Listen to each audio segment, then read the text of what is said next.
હવે 7મા શ્લોકની અંદર ભગવાન શ્રી હરિ કલમ લખે છે અને મને અને તમને બહુ સાવધાન કરે છે, કારણ કે આ શ્લોકની અંદર ભગવાન શ્રી હરિ આપણને સાવધાન કરી અને આ શિક્ષાપત્રી જે અમે લખી છે એને એકાગ્ર મન વડે કરીને ધારવાની વાત કહે છે.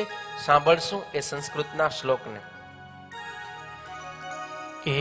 એકાગ્રેણૈવ મનસા એકાગ્રેણૈવ મનસા એકાગ્રેણૈવ મનસા એકાગ્રેણૈવ મનસા પત્રીલેખસ હેતુકઃ પત્રીલેખસ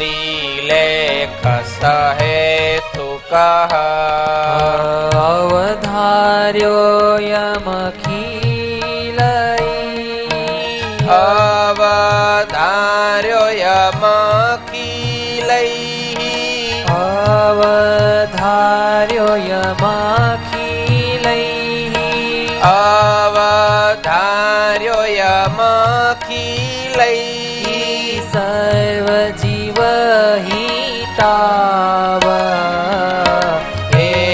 એકાગ્રેણૈવ મનસા પત્રીલેખસ હેતુકઃ એકાગ્રેણૈવ મનસા પત્રીલેખસ હેતુકઃ.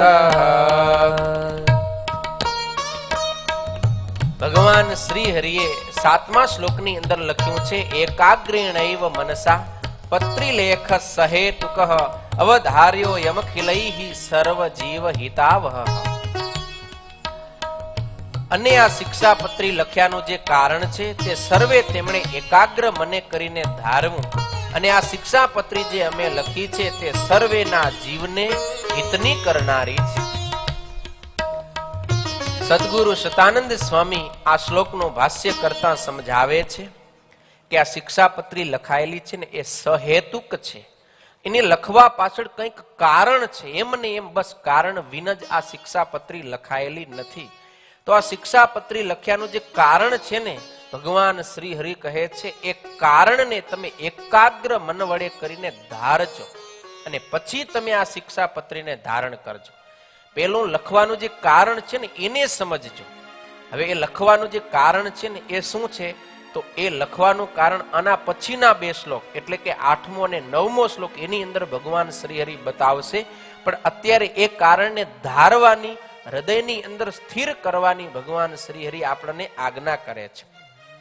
હવે ધારવું એટલે શું, તો આપણે સામાન્ય રીતે કંઈ વાંચીએ, કંઈ સાંભળીએ તો એને આપણે કંઈ ધાર્યું ના કહેવાય, એ તો સાંભળ્યું અને વાંચ્યું કહેવાય. ધાર્યું કોને કહેવાય, તો આપણે કંઈ સાંભળીએ, કંઈ વાંચીએ એના ઉપર પછી આપણે મનથી મનન કરી, દ્રઢ નિશ્ચય કરી અને આપણે એને એકદમ સ્થિર કરી અને હૃદયની અંદર ધારણ કરીને એને આપણે ધારણ કર્યો કહેવાય. ખાલી ઉપર છેલ્લો વાંચી જાય, સાંભળી જાય એ કંઈ ધારણ કર્યું કહેવાતો નથી. વાંચ્યા ને શ્રવણ કર્યા પછી ને મનન કરવું પડે. તો મનનમાં શું કરવાનું, તો કે કેટલું હિતાવહ છે, કેટલું દુખાવહ છે, આ રીતનો વિચાર કરી અને પછી આપણે એનો નિશ્ચય કરી કે આટલો મારા માટે હિતાવહ છે, સુખરૂપ છે, અને એને આપણે આપણું કરીને રાખીએ છીએ, આપણી પાસે સ્થિર કરીને એને ધારણ કર્યું એમ કહેવાય છે. માત્ર ખાલી કોઈ વાંચીને ગોખી નાખ્યો. ઘણા એમ હોય કે આમ આખા પાઠ હોય ને, વિદ્યાર્થીઓ સ્કૂલમાં ભણતા હોય તો અમુક ગોખણ પટ્ટી કરતા હોય, એમને એમ સીધે સીધી પોએમ આવે, પાઠ આવે, સીધે સીધું એમને એમ ગોખી નાખે, રેડી કરી નાખે બાય હાર્ટ. પણ અંદર તમે એક પ્રશ્ન પૂછો ને એને કઈ ના આવડતો, એમને એમ ખાલી બસ પોપટિયું જ્ઞાન ઉપર ચલો બોલતો જાય એમ. તો એને આવડ્યું ખરું પણ એ ધારણ કર્યું ન કહેવાય. એને વાંચીને ખાલી બાય હાર્ટ માઇન્ડની અંદર થોડીક વાર પૂરતો એને સેટ કરી દીધો કે કાળાંતરે એ ભૂલાઈ જશે, વિસરી જશે, તો એને ધારણ કર્યું કહેવાતો નથી. અહીંયા કને તો હૃદયની અંદર જ્ઞાન સહિત, એના અર્થ સહિત સમજીને મનન કરીને વિચારીને ધારવાનો છે. માત્ર ગોખી નાખશો, માત્ર વાંચી નાખશો, માત્ર સાંભળી લેશો તો એનાથી કામ નહીં થાય. જ્યારે જરૂર પડશે ને ત્યારે એ વસ્તુ આપણને ઉપયોગી નહીં થાય.